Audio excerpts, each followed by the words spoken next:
بسم اللہ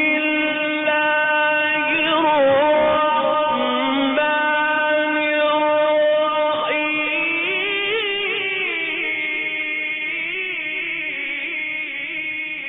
تکبیر اللہ اکبر نعرہ رسالہ یا رسول اللہ نعرہ حیدری یا علی محمد و آل محمد صلوات اللہم صلی علی محمد و آل محمد.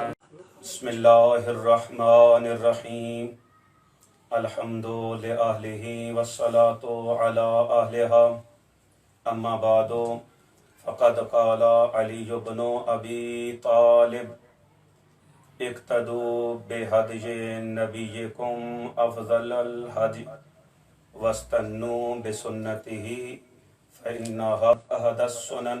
صلوات پر محمد علی بیت محمد علیہ وسلم. محمد و آل محمد.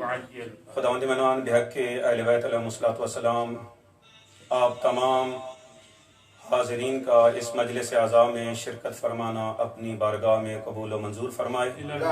بانیان مجلس کی زحمت اور تمام عزاداران کی بھرپور شرکت اللہ رب العزت قبول و منظور فرمائے. ہمیں 12ویں آقا کے یاران و انصار میں سے قرار دیں. ان کے ظہور میں تعجیل فرمائے. امام زمانہ کے ظہور کی تعجیل کے لیے بلندتر صلوات. اللہم صلی علی محمد و آل محمد وعجل فرجہم. اللہ رب العزت نے انسان خلق کر کے انسان کو زندگی گزارنے کا طریقہ دین قرار دیا ہے. اور دین کی دو شکلیں ہیں. ایک شکل کو کتاب کہتے ہیں اور دوسری شکل کو کردار کہتے ہیں. سبحان اللہ سبحان اللہ.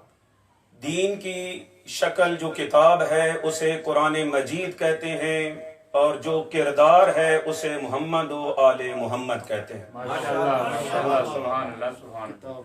اللہ رب العزت نے ہمیں یہ کتاب اور کردار دو صورتوں میں دین میسر کیا ہے تاکہ ہم اس کتاب کو بھی سمجھیں اور اس کردار کو سمجھ کر اس کو اپنائیں. آج کی اس 6 ارب انسانوں کے اندر مختلف زبانیں بولنے والے موجود ہیں. ہم ان 6 ارب میں سے حد اقل 1 ارب آبادی بر صغیر پاک و ہند کی ہے. ان میں سے کوئی پاکستان میں رہ رہا ہے تو کوئی ہندوستان میں تو کوئی بنگلہ دیش میں. اس برصغیر پاک و ہند کے اندر بھی مختلف زبانیں پائی جاتی ہیں. کوئی اردو بول رہا ہے تو کوئی سرائکی اور پنجابی، کہیں سندھی، کہیں گجراتی، مختلف زبانیں جو بول رہے ہیں. لیکن یہ زبانیں بولنے والے زبان بول سکتے ہیں، لکھ اور پڑھ نہیں سکتے اکثر تعداد. ان میں اگر ہم پاکستان کو دیکھیں، ہندوستان کو دیکھیں تو ان کی 30% بھی آبادی تعلیم یافتہ ہو تو بڑی بات ہے. ان میں سے اکثر افراد تعلیم یافتہ نہیں ہیں. لکھنا اور پڑھنا وہ افراد نہیں جانتے. اب اللہ رب العزت کی کتاب قرآن مجید ہے. ہم سرائکی بولتے ہیں، پنجابی بولتے ہیں، اردو بولتے ہیں. اکثر وہ لوگ ہیں کہ جو اردو پڑھ نہیں سکتے، پنجابی پڑھ نہیں سکتے. ہم جو وہ افراد ہیں کہ جو کتاب پڑھ نہیں سکتے، ہم اللہ رب العزت پہ یہ سوال کر سکتے ہیں، اے اللہ جو ہم اپنی زبان پڑھ نہیں سکتے، ہم پنجابی نہیں پڑھ سکتے، اردو نہیں پڑھ سکتے، سرائکی نہیں پڑھ سکتے، آپ کی کتاب عربی میں نازل ہوئی ہے. اگر ہم اپنی زبان نہیں پڑھ سکتے تو چہ برسد ہم زبان عربی پڑھ لیں تو اللہ رب العزت کی طرف سے جواب آئے گا کہ اے انسان اگر تو زبان عربی نہیں پڑھ سکتا تو میں نے اس قرآن مجید کے لیے ایک کردار پیش کیا ہے. تو اگر قرآن کو نہیں سمجھ سکتا، قرآن کو پڑھ نہیں سکتا، اس کردار کو دیکھ لے، اس کردار کو اپنا لے تو اپنی مقصد پا لے گا. جی ماشاءاللہ، سبحان اللہ، سبحان اللہ. اور محمد و آل محمد بلند تر صلوات. اللہم صلی علی محمد و آل محمد. ایک انسان کے پاس تھیوری ہوتی ہے اور ایک اس کا پریکٹیکل ہوتا ہے. ہم تھیوری کو کتاب کہیں گے، پریکٹیکل کو کردار کہیں گے. تھیوری وہ مضبوط ہوتی ہے جو قابل اجرا ہو سکے، جس کو پریکٹیکل میں ہم دیکھ سکیں. اگر کردار میں اس تھیوری کو اپنایا نہ جا سکے، اگر تھیوری کو ہم اپنی لائف میں اپنا نہ سکیں تو وہ تھیوری لے مضبوط نہیں ہے. اگر تھیوری کو ہم اپنی عملی زندگی میں کردار کی صورت میں دیکھ سکیں تو وہ تھیوری کارآمد ہوتی ہے. اسی لیے اللہ رب العزت نے یہ جو کتاب کی صورت میں تھیوری پیش کی ہے، کیونکہ یہ جو تھیوری اور پریکٹیکل یہ ساتھ ساتھ رہتے ہیں. انسان کی یہ تھیوری اور پریکٹیکل کا ساتھ ساتھ ہونے کا مطلب یہ ہے کہ اس پریکٹیکل کو تھیوری میں دیکھ سکیں، اس تھیوری کو پریکٹیکل میں دیکھ سکیں. اگر تھیوری اور پریکٹیکل دونوں اکٹھے ہیں تو وہ تھیوری کارآمد تھیوری ہے. اس لیے نبی اکرم صلی اللہ علیہ وسلم نے فرمایا علی مال قرآن والقرآن مع علی. یہ قرآن علی کے ساتھ اور علی قرآن کے ساتھ ہے. یہ تھیوری کردار کے ساتھ، یہ کردار قرآن کے ساتھ ہے. ہمارے لیے قرآن کے ساتھ محمد و آل محمد کا کردار سامنے رکھ دیا ہے تاکہ جو کتاب نہیں پڑھ سکتے ان کے لیے کردار محمد و آل محمد سامنے ہو. ہمارے پاس دو انتہائی مقدس کتابیں ہیں. ان انتہائی مقدس کتابوں میں سے ایک انتہائی مقدس کتاب خالق کی کتاب اور دوسری مقدس کتاب مخلوق کی کتاب. خالق کی کتاب کو قرآن مجید کہتے ہیں اور مخلوق کی کتاب کو نہج البلاغہ کہتے ہیں. یہ دو انتہائی مقدس کتابیں، ایک جو تھیوری ہے اس کو ہم نے محمد و آل محمد کے کردار میں دیکھنا ہے. اب محمد و آل محمد کا کردار کہاں سے نظر آئے گا؟ اگر اس تھیوری کا کردار ڈھونڈنا ہے، اس تھیوری کا پریکٹیکل دیکھنا ہے تو وہ پریکٹیکل نہج البلاغہ نظر آئے گا.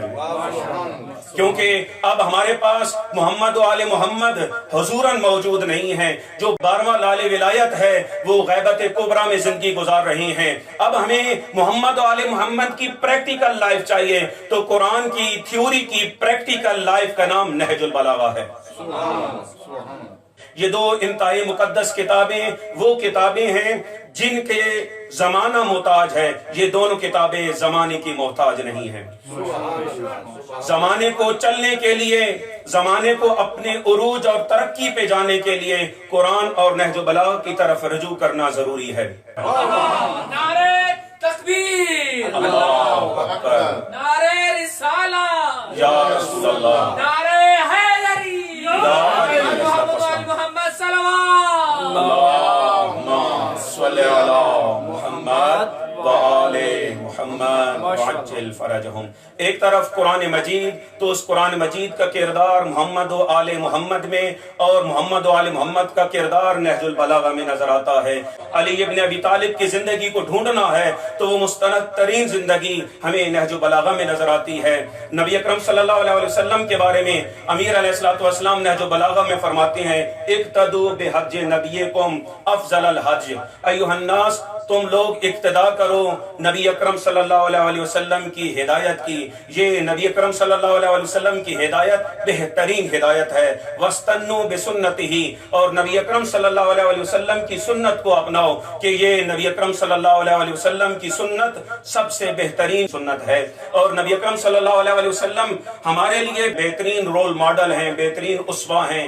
اس اسوہ اور اس آئیڈیل کو دیکھ کر ہم نے زندگی اپنانی ہے. اسی آئیڈیل کرداروں میں سے ہمیں دوسرے کردار قرآن مجید کے امام حسن اور امام حسین علیہ السلام نظر آتے ہیں. یہ دونوں حسن اور حسین ہمارے امام ہیں، قاما او قعدا، چاہے وہ کھڑے ہوں چاہے وہ بیٹھ جائیں. امام علیہ الصلوۃ والسلام کی صلح کرنا، امام حسین علیہ الصلوۃ والسلام کا قیام کرنا، یہ ہمارے لیے قرآن مجید کا پھر اگلا کردار نظر آتا ہے۔ کربلا ہمیں یہ درس دیتی ہے کہ ہم نے اپنی زندگی حسینیت کے ساتھ گزارنی ہے، اور حسینیت کے مقابلے میں ہمیشہ اپنے ہر زمانے کے جدید کے ساتھ جنگ کرنی ہے اور اس کے خلاف اٹھ کھڑا ہونا ہے۔ جہاں کہیں بھی حق و باطل کی جنگ ہو تو وہاں پر ہم نے حسینیت کا ساتھ دینا ہے اور یزیدیت کے خلاف اٹھ کھڑا ہونا ہے، اور وقت کے یزید کو للکار کے بتانا ہے کہ حسینیت کی زندگی اور حسینی زندگی کیسی ہونی ہے۔ سبحان اللہ، سبحان اللہ۔ ہمیں انہی کرداروں میں سے اور اگلے کردار قرآن کے وہ ہمیں زہرا سلام اللہ علیہا اور زینب عالیہ کی صورت میں نظر آتے ہیں۔ نبی اکرم صلی اللہ علیہ وسلم اور اہل بیت علیہ الصلوۃ والسلام کے بارے میں فرماتے ہیں، صرف اور صرف تقاضا کرتا ہوں تو ان سے مودت کرنا، ان کے اس مقدس کردار کے سامنے ان سے محبت اور مودت کا تقاضا ہم سے کیا جا رہا ہے۔ اور اس امت نے اہل بیت کو جو اجر رسالت ادا کیا ہے، وہ دیکھیں کہ اس اجر رسالت کو کیسے ادا کیا ہے۔ نبی کے گھر دو بیٹیاں ہیں، ایک بیٹی کا نام زہرا اور دوسری بیٹی کا نام زینب ہے، ایک نبی کی بیٹی دوسری علی کی بیٹی۔ اس امت نے ان دونوں بیٹیوں کو کیا ہے۔ جو نبی کی بیٹی ہے اس کو گھر کے دروازے پہ لو لوہان کیا، اور علی کی بیٹی کو بازاروں اور درباروں میں لو لوہان کیا۔ نبی کی بیٹی کو لاتے مار مار کے لو لوہان کیا، اور علی کی بیٹی کو بازاروں میں پتھر مار مار کے لو لوہان کیا۔ اور ہمیں یہ دکھ یہ ہے، نبی کی بیٹی کا کوئی بھائی نہیں ہے، اور علی کی بیٹی جسے بازاروں میں مار رہے تھے وہ 18 بھائیوں کی بہن تھی۔ الا لعنت اللہ علی القوم الظالمین۔